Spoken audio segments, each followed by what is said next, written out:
What's up, Barnhill family, and welcome back to your home for all things combat sports. Yo. So we had a title fight last weekend. We get a title fight this weekend, 2 in a row. Valentina Shevchenko looking to get her belt back against Alexa Grasso. She is the favorite, even though she was finished on the last outing.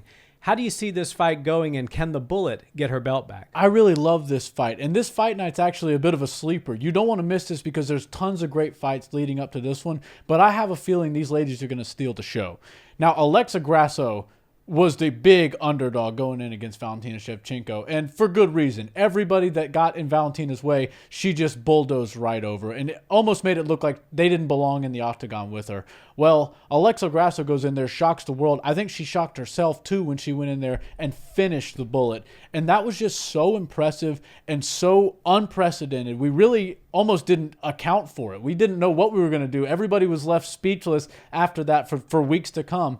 And Valentina Shevchenko is one of the most dominant athletes and one of the most dominant champions the UFC's ever seen across women or men's divisions. But when she found herself in deep water with Alexa Grasso, she really had to do some soul searching. And, you know, this is one of those sports where anything can happen at any time. And Alexa Grasso shocked the world. She shocked Valentina Shevchenko. And while I know we did just see this fight take place not that long ago, I have a feeling this rematch is going to be a whole lot different than the first time they fought. You know, Valentina Shevchenko had been on like a 9 or 10 fight winning streak right before this, and she hadn't really lost to anybody. She was getting all those pretty jewels put into her UFC belt, basically just running through everybody until she was ready to retire. That's sort of the way we saw the Valentina story ending. Alexa Grasso had different plans, shocked the world, went in there, finished her. And I think the attitude and the personality change and just everything about Valentina is going to be different. She's coming in with a chip on her shoulder on a loss. She's coming in against the girl that just took her belt from her. And I have a feeling this thing is going to feel personal, both inside the cage and outside the cage. I can't wait to see this thing happen. And I'm not going to bury the lead. I think Valentina's the favorite for good reason, and I think she's going to get her belt back. You know, I'm going to go in the opposite direction on this one. I think Alexa Grasso is going to win. There's an old adage in boxing that if a challenger upsets a sitting champion, a younger challenger upsets an older sitting champion, right, when they run the rematch back, the younger challenger will beat them worse and finish the fight quicker than they finished it the first time. Wow. And I think that that's what's going to happen here. I think Valentina Shevchenko, as you said, everything you said about her is 100% true.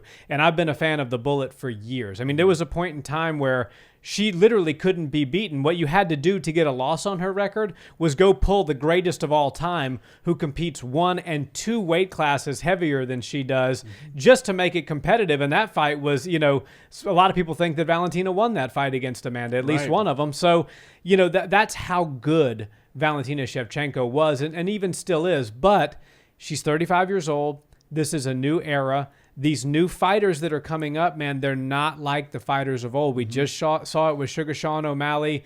We see it with a lot of fighters like Umar Nurmagomedov that are just tying everything together. Khamzat Chimaev. There's a new generation of fighters that are just operating on a different frequency. And Alexa Grasso, in a lot of ways, is leading that charge for the women. So I think Alexa is going to be able to find her finish against Valentina again. I think she's going to have that great boxing that she always does. She's going to come out. She's going to find her shot. There's going to be some grappling exchanges here and there. I'm not sure whether it'll be a submission or a TKO victory, but I think come round 3, I think Grasso is going to get her out of there. Well, I love your point about the different generations. And the 5 years separating Valentina and Alexa makes a big difference. You know, when you're an aspiring young athlete, you want to become a professional fighter, you start to watch the UFC, and then you become fans of these people. And then the old saying everybody always says, you turn your idols into your rivals. And that's like the biggest compliment you can give somebody. And it's really a testament to hard work and dedication and sticking through and trying to get to the end of your goals and make your dreams come true. Alexa Grasso is in one of those weird positions where she probably looked up to Valentina for many years and studied every little move that she made and studied all of her fights. And then there was a point where I'm not going to study this girl to try to be like her.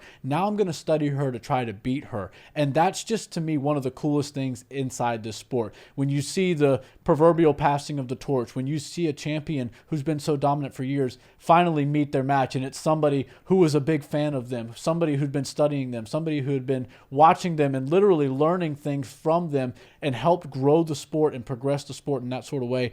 For me, it's one of the most interesting things that we have in this sport, and not many other sports on the planet are progressing at the same rate that mixed martial arts is. So while I do think that Alexa Grasso has all the tools to beat Valentina in the rematch, I just don't think she's going to be able to best Valentina 2 times in a row. Valentina is so good with her game plans. She's literally so good everywhere. She is a complete martial artist to the highest level.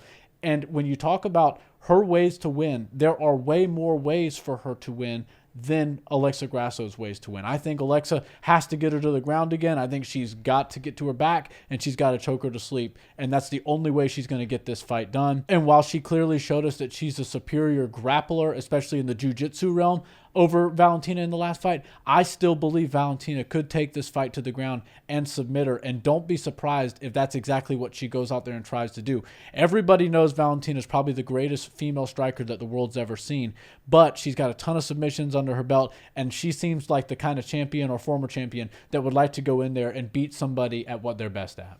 Yeah, she certainly would, and she's done that time and time again, proving points to people that, oh, this girl's a great wrestler, I'm going to take her down and I'm going to submit her. Oh, this girl's got some crazy power, well, guess what, I'm going to knock her out. Right. And that's been the MO for Valentina Shevchenko as long as she's been competing. She's like in that John Jones realm where it's like, not only do I can't just be satisfied defeating you, I have to beat you at what you do best, because that's the game that the elite of the elites have to end up playing, and she is that, and she was that. I just think that Grasso is also elite. I think Mexican MMA right now is coming on in a way unlike most other parts of the world besides maybe Dagestan. You know, you have all of these great fighters coming out of Khabib's camp in the Dagestan part of the world, but so the same can be said for Mexico. I understand that Yair Rodriguez came up short against Volk, and Brandon Moreno just lost his belt, but those guys are always in the mix. Grasso is the last remaining Mexican champion. I think she will retain her belt, and I think we're going to see a lot of great fighters come out of Mexico in the next decade. I agree with you on that 100%. And I was out in Vegas when she lost her belt, and a lot of people had Valentina as the sure thing on their parlays, and they were ripping up those tickets and punching the air when she got beat by Alexa Grasso, and Alexa shocked the world. So while Valentina is usually a sure bet for somebody to go in there and make a little bit of money off of as the favorite, Alexa Grasso is proving to us that you probably shouldn't bet against her. Well, yeah, and just one last thing I'll say. If you ever wanted to bet on Valentina but didn't because of the odds, because it's usually something ridiculous like minus 700, minus 800, minus 170 is pretty tempting if you're a Valentina believer. That I don't think that you can get odds like that on a Valentina fight, or certainly haven't been able to in a long time. Yeah, and Valentina's been in there many, many times, and she always seems to have a chip on her shoulder. But I think this one coming off a loss, you're going to see her operating on a different level, and it's going to be scary. I'm excited to watch.